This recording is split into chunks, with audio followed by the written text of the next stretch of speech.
This is Our View, brought to you by the proud members of the Washington Federation of State Employees.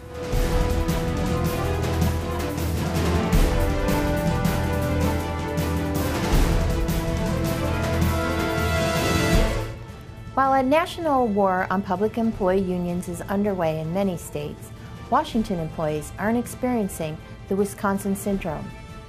According to our leadership, we aren't because of a very different political leadership. But that doesn't mean it couldn't happen.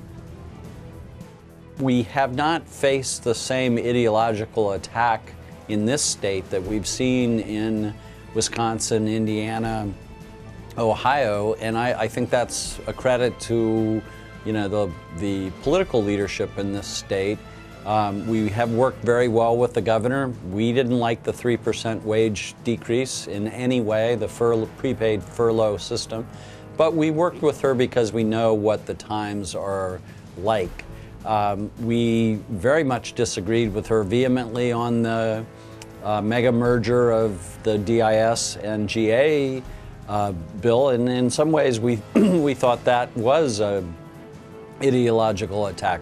We didn't think taking union rights away, taking competitive contracting away was necessary to be efficient. She disagreed with us, but it's not on the same scale as Wisconsin.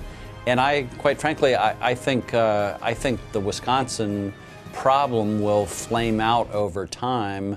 I could see that Governor Walker, being recalled, and I could see the majorities in the legislature there being recalled. So that will play itself out over the next year or so.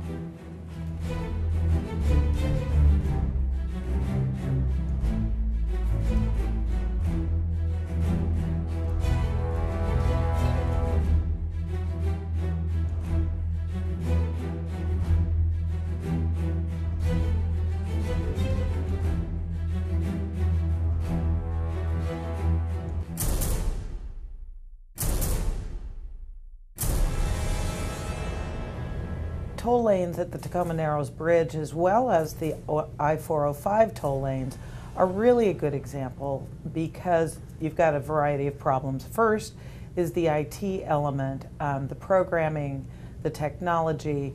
There is always a profit motivation for a private company to keep their costs down while generating fixed or fairly limited revenues. These are tolls to pay for the roads. However, the private company has a motivation to make a profit. Our folks traditionally collected tolls. Our IT folks traditionally have built and developed and maintained systems, technology systems. They have a vested interest in making sure that the product works. It is definitely just one example of many. One really good example is the food service at the institutions of higher ed being contracted with companies like Sodexo and Aramark. They've been fined $20 million in the last year for shortchanging and overcharging the state. Another really good example is, again, IT that this state contracts out. And I think some really glaring reminders are the e-recruiting debacle that we dealt with. Employees and citizens across the state could not access jobs in the state of Washington because the system didn't work. I think that we've seen at the Special Commitment Center, rather than replace an employee, they were barging vehicles off the island to drag to a dealership for oil changes and service and maintenance. These are some really glaring examples of where the public is being shortchanged. Contracting, repair, construction, and maintenance is another good example. We have contractors routinely walk off jobs that are red tagged or not done completely. They are paid in full, and then the agency's maintenance dollars have to be used for our folks to go in and either fix it or do it over completely. And again, it's the taxpayers' money, dollars, that are being wasted in this way. Our recession, according to an official of the State Labor Council, has had an even more devastating effect on women. It's as if women have become the target of the budget slashing. This recession and the latest political fallout in our state and across the nation has had a more profound and debilitating effect on women, especially poor women, in unions and not in unions. Sisters and brothers, women are being thrown under the bus as this state and nation try to reduce deficits by slashing budgets. Thank you. The social service programs with the greatest cuts are also the ones that women are more likely to be employed in and women are more likely to use. When we cut home health care for seniors, for example, we're likely hurting more women than men, first because there are more poor women seniors than men. We're also cutting the jobs and wages of women who are more likely to be employed in that area than men. There are so many examples, I won't even go back to the devastating cuts to the whole global healthcare system under the Bush administration, but just today, Republicans in Congress are trying to cut funding for Planned Parenthood. They'd also cut the Women, Infants, and Children's Health and Nutrition Program by $750 million and Head Start by $1 billion. Their budget cuts $50 million from a block grant that pays for prenatal health care for 2.5 million low-income women and health care for 31 million children every year, all while maintaining tax breaks for the wealthy and engorging the pockets of the corporate world. The wood industry is a history of the Northwest and also the subject of this report from Ross Rieder. Last month we discussed the chartering of Machinist District Lodge 751 back in 1935. I spoke about the conflict of an old and conservative craft union, the IAM, organizing a new industry into an industrial union. We showed how the lines between the two types of unionism were actually often blurred. This month's labor history anecdote enters a similar vein. On July 20, 1937, the International Woodworkers of America, CIO, was chartered. We're not talking about a new industry here, just a largely unorganized industry.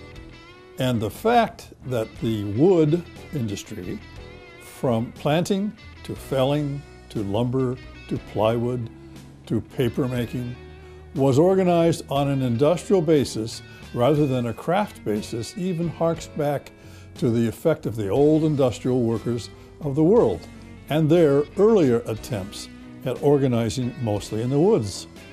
In the mid-1930s, some sawmill workers in our state even made a trip back to a carpenters union convention to plea that that union, which after all had something to do with wood, organized the pre-construction aspect of wood. Well, the carpenters didn't consider mill workers, much less lumberjacks, to be craft workers. They refused, at least at first. The at first changed after much organizing success by the IWA, by the fact that, again, the IWA was considered more left-leaning than the old United Brotherhood of Carpenters. The carpenters did organize unskilled workers in the wood industry. One wonders what is unskilled about keeping from getting killed while chopping down trees on the sides of a hill, or keeping one's body intact while standing for 8 hours in close proximity to dangerous machines in the mills creating lumber and cedar shake and pulp and paper. As most of us know who live in the Pacific Northwest, our wood industry has been decimated. The IWA suffered greatly from the reduction in work. And in fact, ironically, in the mid-1990s, USA members of IWA merged with the International Association of Machinists. The Canadian section reorganized as the IWA Canada. It's the old story of what goes around comes around, eh? The Federation lost an important part of its history with the recent passing of Norm Schut. He was our executive director from 1952 to 1974. We interviewed Mr. Scut in 1993. He talked about the early days of the union and its future challenges. Conditions were very poor and the status was even worse. There was no civil service system, and with each change of administration, particularly going from one political party to the other, there was a wholesale house cleaning of employees, and a new bunch would come in.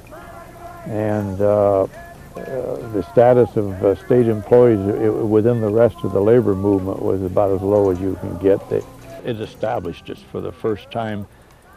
People in the state saw that we were able to get something done for state employees, and it had reverberations all through the labor movement. You know, they were amazed that we pulled it off.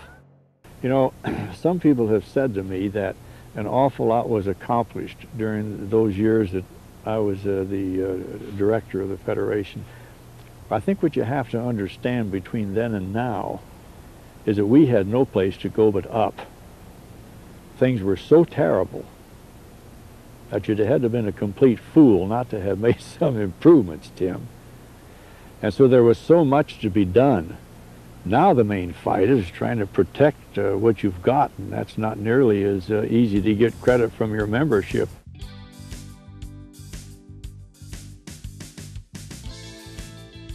This has been Our View, brought to you by the members of the Washington Federation of State Employees.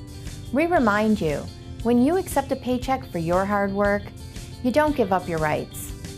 Thank you for watching.